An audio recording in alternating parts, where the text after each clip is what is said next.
Hello guys, خوش آمدید۔ آج کی سٹوری ایک انڈین گاؤں میں موجود بھوت بنگلے کی ہے، اور یہ قریبی سٹوری ہمیں سارا نے بھیجی ہے، جو ہماری ایک سبسکرائبر ہیں، اور انہوں نے کچھ اس طرح اپنی سٹوری ہمیں سنائی ہے۔ میں کولکتہ میں رہتی ہوں۔ میری دادی ایک گاؤں سے تعلق رکھتی ہیں، جو شہر سے لگ بھگ 2 گھنٹے کی دوری پر ہے۔ مجھے اچھی طرح یاد ہے، میں 12 یا 13 سال کی تھی اور میری سمر ویکیشن شروع ہو گئی تھی، تو میری امی اور میری خالہ نے فیصلہ کیا کہ ہمیں اس گاؤں لے جائیں۔ سب سے پہلے تو ہم اس گاؤں کا پس منظر سمجھ لیتے ہیں۔ وہاں ہر جگہ ہریالی تھی، درختوں، جھاڑیوں اور پودوں سے بھری ہوئی۔ ہر فیملی کا اپنا پرسنل تالاب تھا۔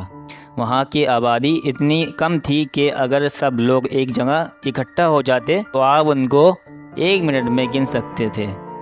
وہاں پہ ایک ادھوری سی بنی ہوئی عمارت بھی تھی۔ لوگ کہتے تھے کہ وہ بھوت بنگلہ ہے، اس لیے کسی نے بھی اس مکان کی تعمیر کبھی پوری نہیں کی۔ میری بہن اور میں اتنی چھوٹی تھیں کہ ہم ان سب چیزوں کو سمجھ نہیں سکتے تھے، بس ہمیں اس گھر میں داخل ہونے سے منع کیا گیا۔ مگر ہم تو بہت ضدی بچے تھے۔ جب ہم نے سنا منع ہے تو ہمیں معلوم تھا کہ ہمارا اگلا مشن کیا ہوگا۔ ایک دن دوپہر میں جب سب لوگ لنچ کر کے سو گئے تھے، میں اور میری بہن چپکے سے گھر سے باہر نکل گئے اور اس بھوت بنگلے میں کھیلنے چلے گئے۔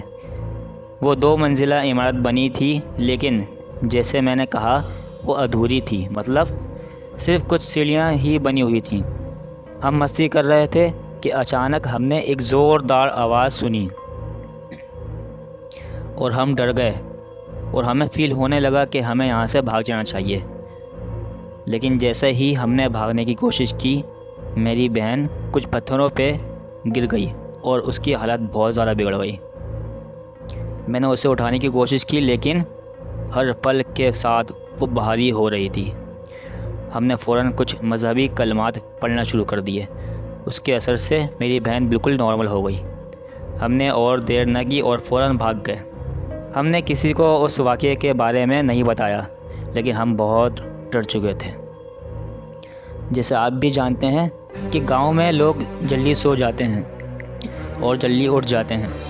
رات کو سورج ڈوبنے کے بعد وہاں بالکل اندھیرا ہو جاتا ہے۔ تو ہماری امی نے ہمیں رات کو کھانا کھلانے کے بعد ہم دونوں کو اوپر بھیج دیا۔ ہم نے اپنی امی سے بہت زیادہ ریکویسٹ کی کہ وہ روشنی جلائے رکھیں، مگر میری امی نے نہ سنا اور لائٹس آف کر دی، لیکن بالکنی کی لائٹس آن رکھی۔ پھر وہ ہمیں ڈرتا ہوا چھوڑ کر نیچے چلی گئیں، اور ہم پوری کوشش کر رہے تھے کہ سو جائیں، لیکن ساری کوششیں بیکار تھیں۔ پھر میں نے کچھ ہی دیر میں دیکھا کہ کوئی بالکنی کے باہر کھڑا ہے۔ میں اس چیز کو 5 منٹ سے زیادہ دیکھتی رہی اور اپنی بہن کو اشارہ کیا کہ وہ بھی دیکھے۔ ہم دونوں نے دیکھا کہ کوئی وہاں کھڑا ہے اور ہمیں ہی دیکھ رہا ہے۔ ہمیں یہ احساس ہوا کہ وہ ایک عورت ہے، کیونکہ ہمیں دکھائی دے رہی تھی لمبے بال جیسے کچھ ہوا میں اڑتے ہوئے۔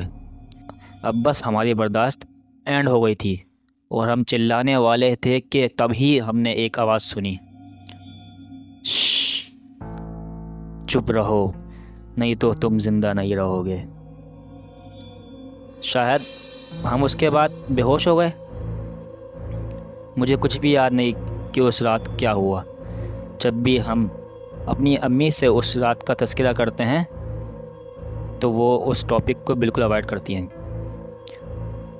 تو اب 6 سال بعد جب میں اس جگہ پر پھر دوبارہ گئی تو مجھے پتہ چلا کہ اس عمارت میں ایک عورت کا قتل ہوا تھا، اور اس کے بعد سے وہاں جنات کا بسیرا ہے۔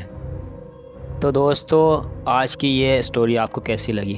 یقیناً آپ بھوت بنگلے سے ریلیٹڈ ہارر سٹوریز سنتے رہتے ہوں گے۔ اگر آپ کے ساتھ بھی کچھ اس طرح کا ہی واقعہ پیش آیا ہو تو آپ ہمیں ای میل کر سکتے ہیں، ریٹن فارمیٹ میں یا پھر آڈیو فارمیٹ میں۔ اگر آپ کو ہماری یہ ویڈیو پسند آئی تو اس کو لائک کریں، کمنٹ کریں اور شیئر کرنا نہ بھولیں۔ تو ملتے ہیں اگلی ویڈیو میں، تب تک کے لیے گڈ بائے۔